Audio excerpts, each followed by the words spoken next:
அதிமுக தலைமையில தான் இன்னைக்கு கூட்டணி. இன்னைக்கு சிஎம் கேண்டிடேட் எடப்பாடி பழனிசாமிங்கிற போது ராயப்பேட்டைக்கு தானே வரணும் எல்லாம்.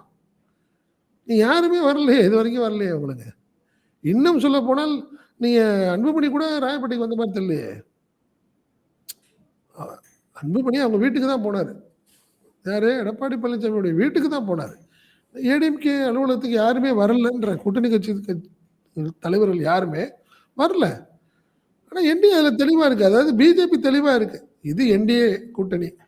அதிமுக இது சம்மந்தம் இல்லை. ஸோ என்டிஏக்கு நான் ஆஃபீஸ்லாம் போடலை, அப்போ நான் தங்கியிருக்க ஹோட்டலுக்கு எல்லாம் வந்துருங்கிற மாதிரி தான் அவங்க தெளிவாக பண்ணிக்கிட்டு இருக்காங்க. சும்மா எடப்பாடி பழனிசாமி தான் சொல்லிகிட்டே இருக்காரு, நான் தான் முதல்வர் வேட்பாளர், எங்கள் தலைமையில் தான் கூட்டணி.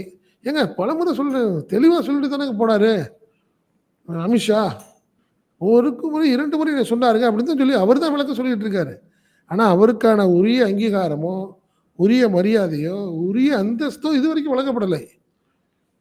கூட்டணி கட்சிகள் யாருமே அவர் பெருசாக மதிக்கல. அதானே உண்மை.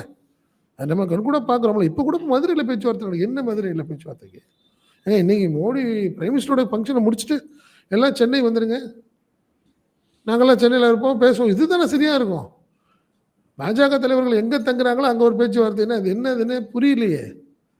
இப்போ அதே ஒரு கான்ட்ரடிக்ஷனாகவும் ஒரு முரணாகவே இருக்குது.